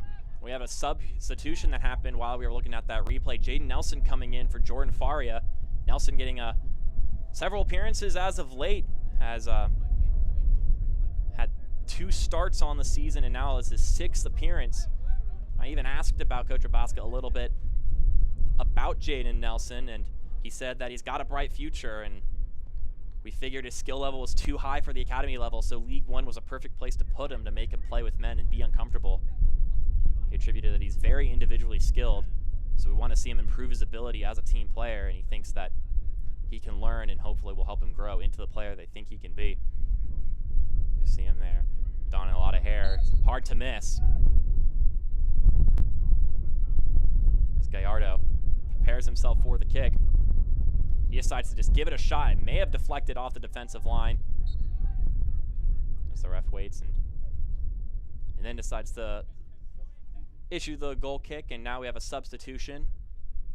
Looks like Gallardo is going to come out of this game in favor of Rodriguez.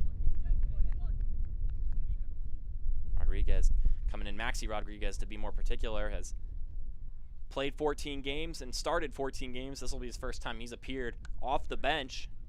Didn't play last week, comes from San Antonio, and last played for San Antonio FC for 2 years. Had 2 goals, 32 appearances.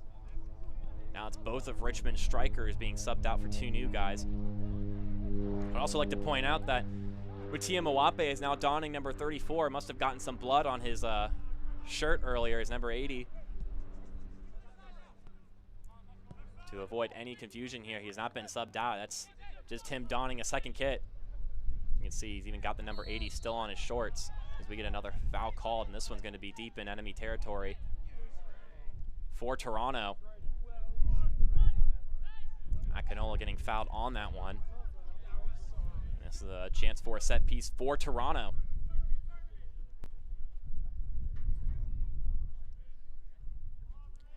Fans, the USL unveiled its elite youth platform, USL Academy. This allows clubs at all levels across the USL to develop its local youth and compete at the highest level across the United States, including the USL Academy Cup. For more information, visit uslsoccer.com/academy. All these Toronto players, practically products of the academy, as he sends it inside over the crossbar.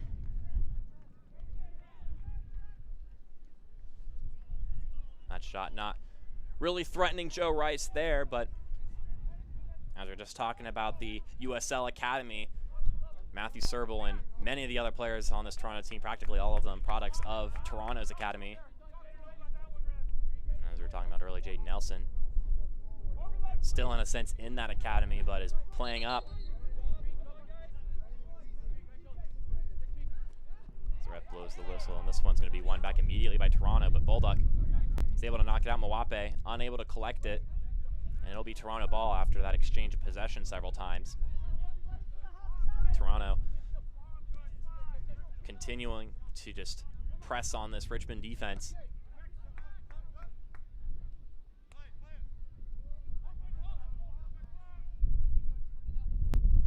Now here's Serval down the left side. He's got Nelson to his left. He's trying to keep it in bounds, but is unable to do so.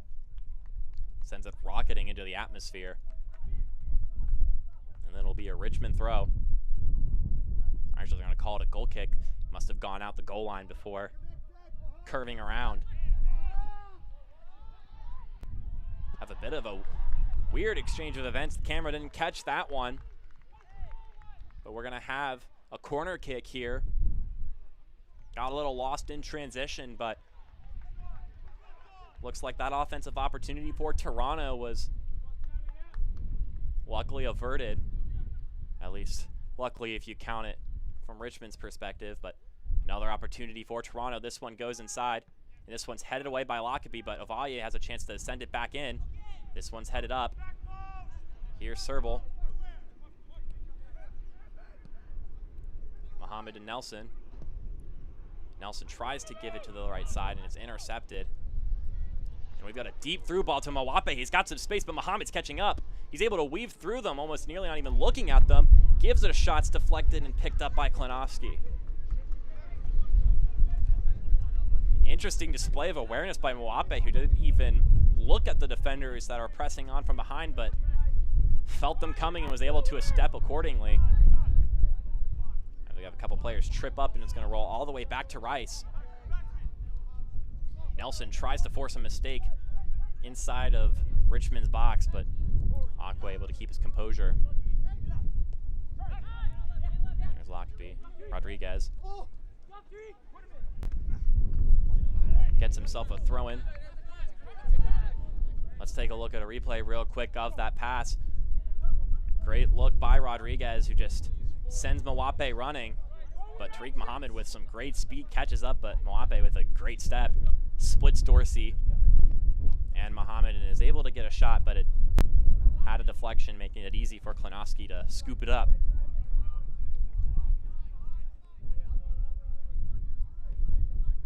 Now Buck Anderson gives it to Romeo. Just passing it back and forth before sending it over to the left side to Serval. Once again, a guy who's had a lot of touches in this game. Here's Dorsey. Spinning around, able to keep possession despite the challenge by Hughes. Then he loses the ball. It's collected on the right side by Petrosso, though. Got a man down. He passed it inside. Another header over the crossbar. Akinola unable to do anything with that one. A couple of headers that just go over the crossbar. Let's take a look at what happened here. We see Hughes goes to the ground, and then Dorsey kind of just clipped Thompson there, and not sure how well y'all can hear it, but Buelow pretty upset with no call there. Dorsey slide tackle just clipping Thompson's feet. And here's Akinola, just couldn't quite get his header on target. Once again, his first USL appearance as we have someone down on the ground. Looks like it's Aquay. As we have some trainers approaching them. And looks like some of the Toronto players are going to take advantage, get some water, and Richmond not aversive to sharing. Here's Okello getting a little bit on there. It looks like Aquay's all right because he's back up on his feet, and they're not going to sub him out. And Rice just waiting for the reset. It'll be a goal kick. Who's up, who's down, where does your club sit? Find out every Monday in the official USL League One Power Rankings, only on USLLeague1.com. May have some interesting thing happen in this power ranking if this result stays, and if Toronto is able to respond and come back from this one. Could definitely be a statement to show just how serious they are about pushing for the playoffs here, despite maybe not having favorable conditions throughout this game. Here's Dorsey, crosses it inside. He's got men, and it's going to go over. Akinola unable to get his head on it. Nelson collects it. He sends it back inside. This one's cleared out. Nelson's able to win it back, gives it to Muhammad. Nelson once again gives it to Serval. Serval passes it inside, knocked away by Aquay. Now he's got some room to figure out what he wants to do with the ball. He opts to set up Hughes to make the decision from here on out. This one gets sent upward and out.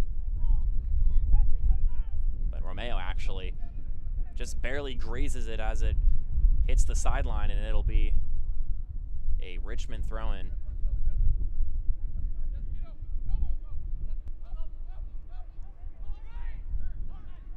An interesting thing to know as we enter into the last 15 minutes of the game. Toronto currently leads the league in goals in the last 15 minutes of the game with 11.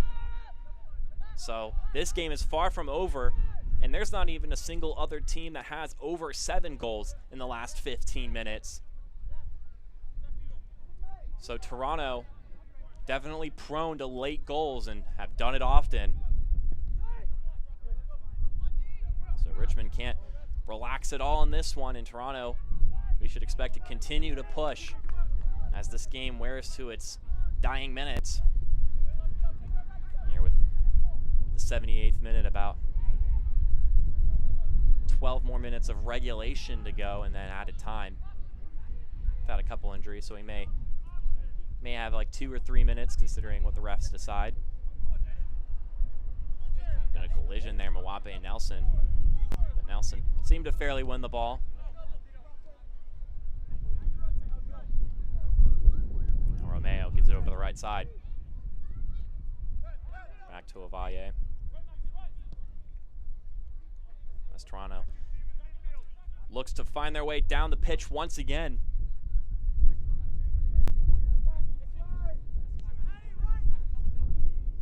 Here's Muhammad. Opts to try to send a through ball to Nelson, but it just goes straight into the body of Akwe.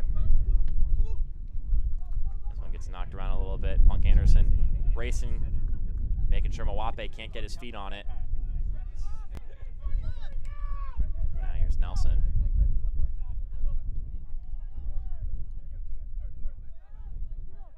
Now Avaye giving it over to Dorsey on the right side. Dorsey currently tied for 4th in the league in assists with 4. Mentioned it at the beginning of the show, but could definitely create some opportunities here for the home side as Serval loses the ball on the pass to Muhammad. Akwe on the interception. Here's Rodriguez keeping his feet after being fouled, but actually it's going to be foul on Richmond here, and it'll be most likely Rodriguez playing the ball on the ground as we get another substitution. Dorsey, who I just mentioned as maybe being a key player, is going to get subbed out of this game for Sean Hundle. Hundle's someone who has scored a couple goals this season. Maybe they're looking for him to do the same thing here today. 2 goals on 8 shots. As Dorsey gets subbed out of the game with some greetings from fans, knowing that he is a pretty big player for this team. But Hundal coming into the game, last played for the senior academy team here in Toronto. Another one of the academy products on this team. Dorsey being one of the few that isn't, having been drafted through the super draft, playing his time at Indiana University before getting drafted into the professional leagues. Okello crosses it inside, headed up by Akwe. Dangerous play for Toronto, and it'll be a Richmond throw-in after Nelson tried to win the ball back. But we have another player down. Actually, it's Akwe once again. He's getting some help from Akinola. Let's take a look at that one again. Some good sportsmanship by the 19-year-old striker, helping out a guy who looks like he may have just landed funny on his leg, because he instantly goes to his left leg right there.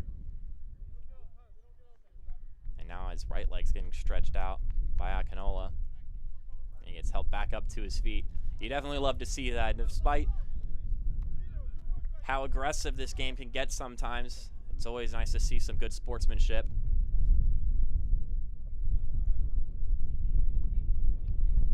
Now we're going to get a Richmond substitution. Yannick Eckenrode coming in for Mwape. Eckenrode, a 23-year-old midfielder from Springfield, Virginia,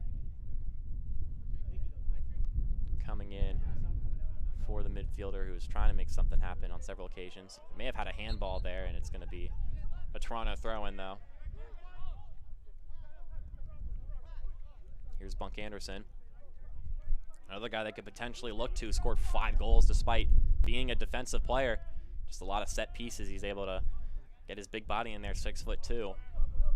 Don't be shocked if they see him come up into the box in these dying minutes of the game. Now here's Serval, gets it over to Muhammad. Serval, Avaye. Petrasso looks to give it to Hundle, but is unable to do so. You gotta think, how long will it be until Richmond starts thinking about playing the possession game? No team has been able to beat Toronto at home this season. They are 4-0-3 so far at BMO Training Ground, averaging practically 3 goals a game, 2.7 being the exact number. As Serval walks it down, gives it to Muhammad. He crosses it inside, has a lot of hair on it, but Rice is able to bring it down, even if it means his legs aren't able to support him immediately. Let's take a look at that one again. Here's Muhammad just on that left side, looking to create some more chances. Had a lot of air on that one, and Rice is able to get up and reel it in, enabling that no danger would be there for now as Jackson goes down the other side. But he's met by Bunk Anderson and Muhammad. And Toronto will bring it right back up the pitch. Practically no offense for Richmond. It's been all Toronto ball for the most part.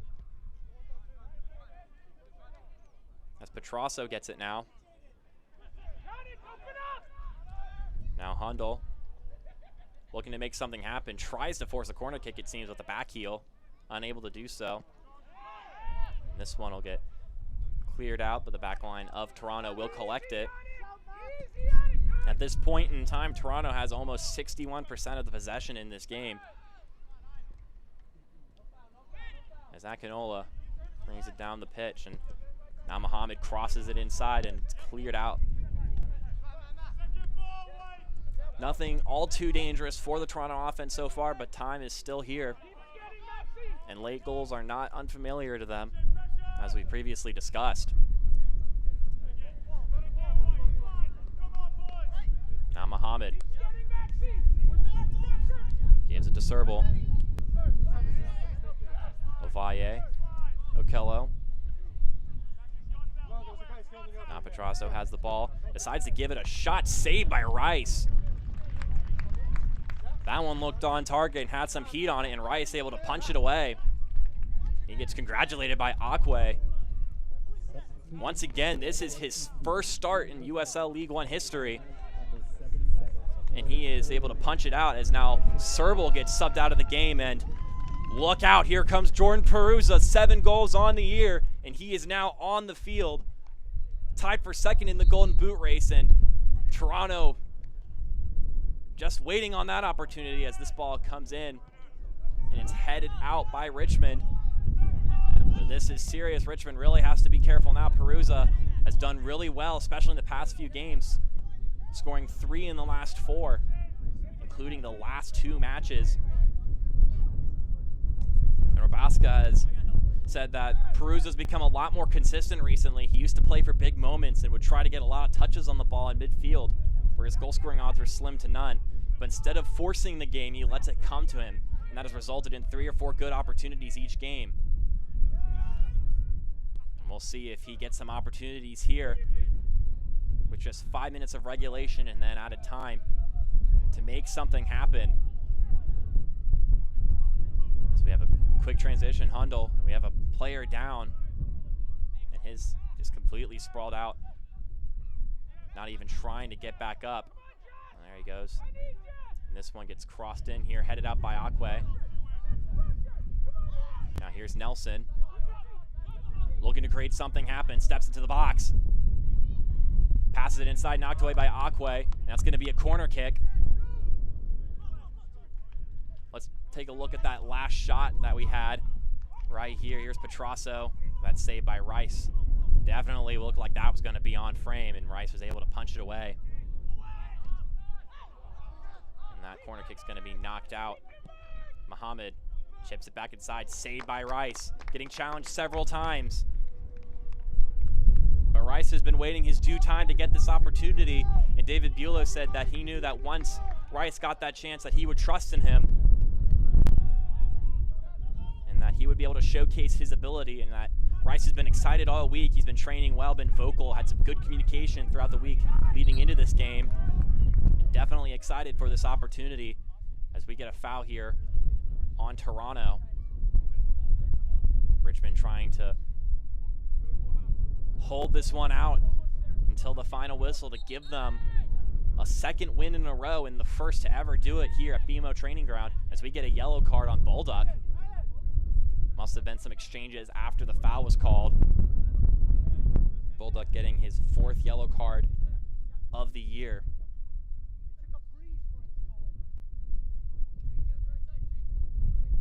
So we await Bulldog, being a guy that David Bulow thinks pretty highly of, says that he can help this offense that had been struggling for a while. He was out for a little while with an injury. Comes from Peterborough, New Hampshire. Last played for Penn FC, a team considered Richmond's rival, and they'll be coming into the league next year to join them, as this one just gets cleared out. Eckenroe tries to head it back into action, but the Toronto backline's able to collect it. Time is ticking, and Toronto's chances are starting to dwindle. But it just needs one opportunity for a lot of these players who are potent to goal scoring, especially Jordan Peruza, to find an equalizer here.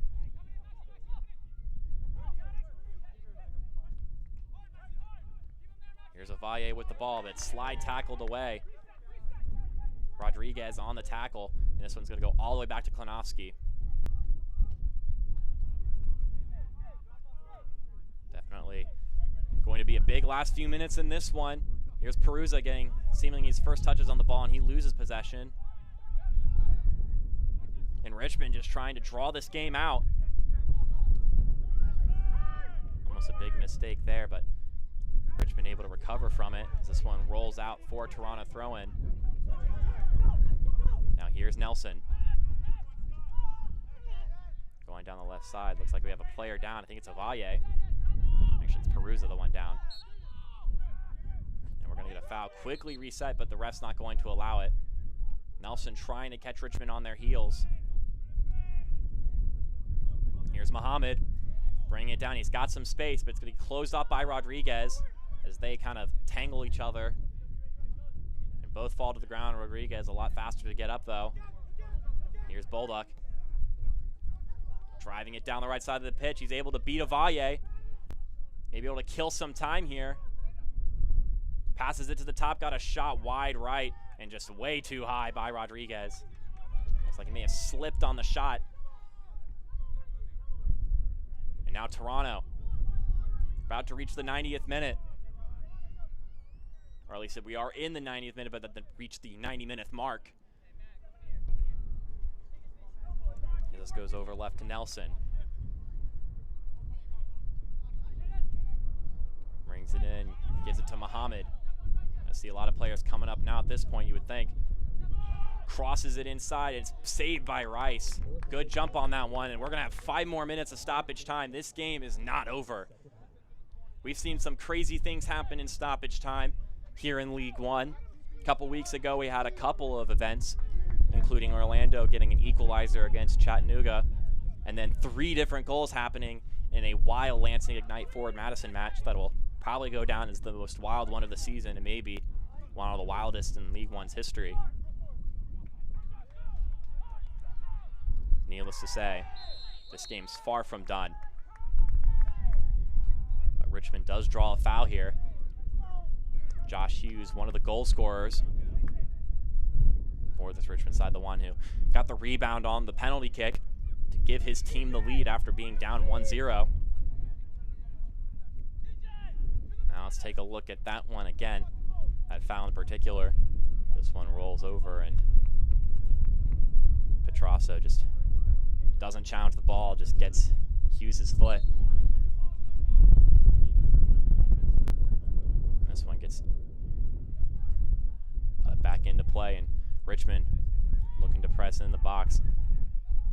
Ball still alive. Eckenrode gives it to the left side. Petrasso given a yellow card on the play. And a throw-in is one for the visiting team as the time continues to tick. Or in the box. This one sent inside, saved by Klinowski. Now here's Nelson. Gonna bring it down the pitch. Has a lot of open room. He's got a lot of speed as well, and he grabs onto Lockerbie and is gonna be called for a foul. Nelson getting a little bit too aggressive here. Let's take a look at that one again.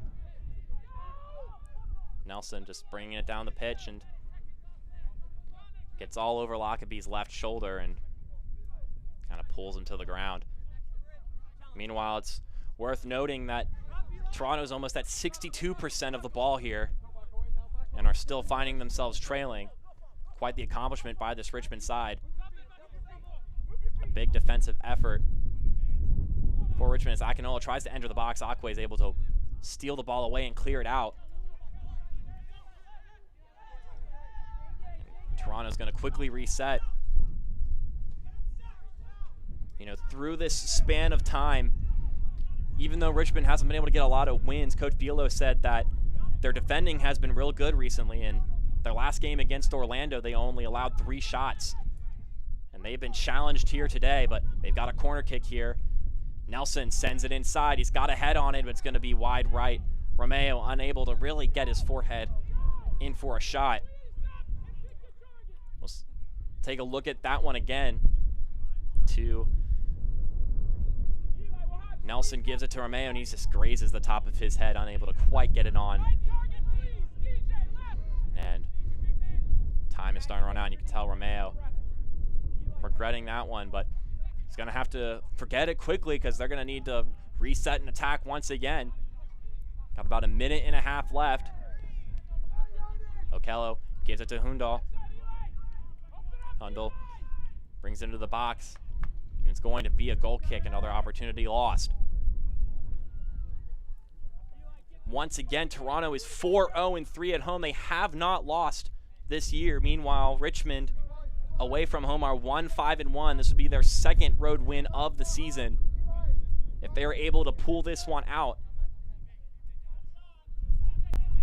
definitely weren't given too much of a chance coming into this game. Toronto really dawned as a favorite given their high-powered offense at home and Richmond's lack of goal scoring in recent matches. This one gets knocked around. Rodriguez definitely going to kill as much time as possible. Troyer has it now. He's able to get it back, draws the foul. This will be an interesting one to look back at as far as goals are concerned, because Toronto had their goal that just kind of came off of a offensive drive down the field. Meanwhile, Richmond, a goal off of a free kick that went through Klonowski's hands, and then a penalty kick that was saved and then rebounded in. Definitely not your standard ways of scoring goals, but Richmond has the lead as time is running out. And we'll just wait to see if they are able to pull it through, or if Toronto even get another opportunity, as Eckenrode gives it over to the left side to Jackson. And he'll take his sweet, precious time. He's met by Romeo. And there's the final whistle. Richmond is able to do it on the road against Toronto FC here at BMO Training Ground. The first team to beat Toronto at home. A 5-game home stretch for this home team, but it's going to be sandwiched in the middle at least by one loss to this Richmond team who are trying to get back into rhythm here. A crazy matchup as far as goals are concerned, and Toronto having over 60% of the possession in this game, unable to find even an equalizer. And now with that in mind, we're going to go to a quick commercial break now, but when we come back, we're going to have the final highlights and also our final stats before looking at what this does to the standings. You're watching USL League One Soccer right here on ESPN+.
Welcome back to BMO Training Ground. A first for this season. Toronto FC has lost at home to the Richmond Kickers, who are now going to be riding a 2-game win streak coming out of this game.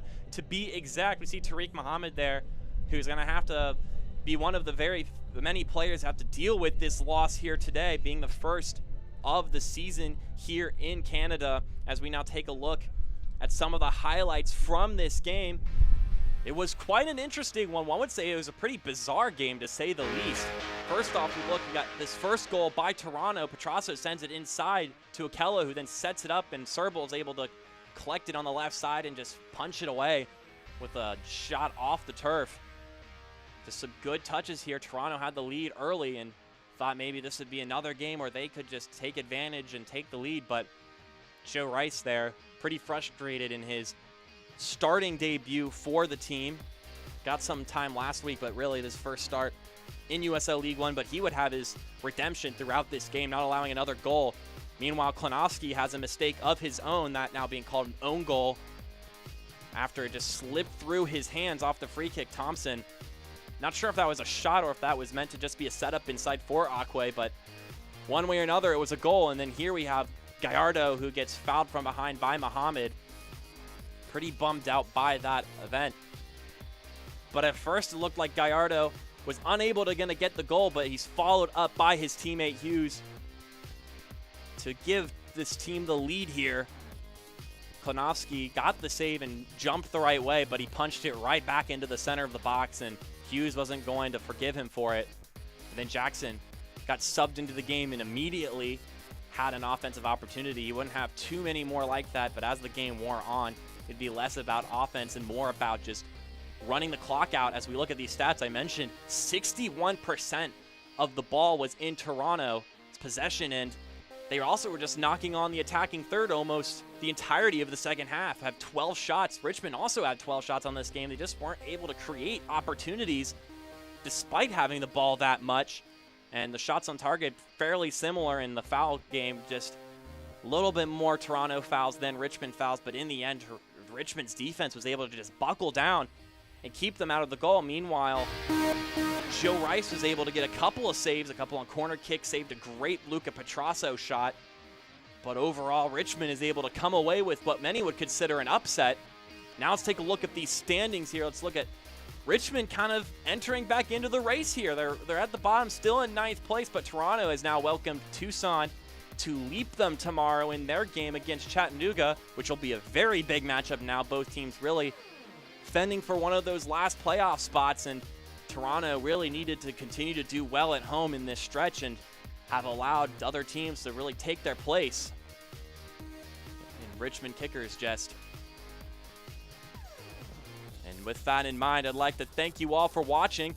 You've been watching this matchup, Richmond Kickers, Toronto FC on ESPN+. I'd also like to thank the production crew for this match. Until next time, this has been Mark Schoenster saying so long.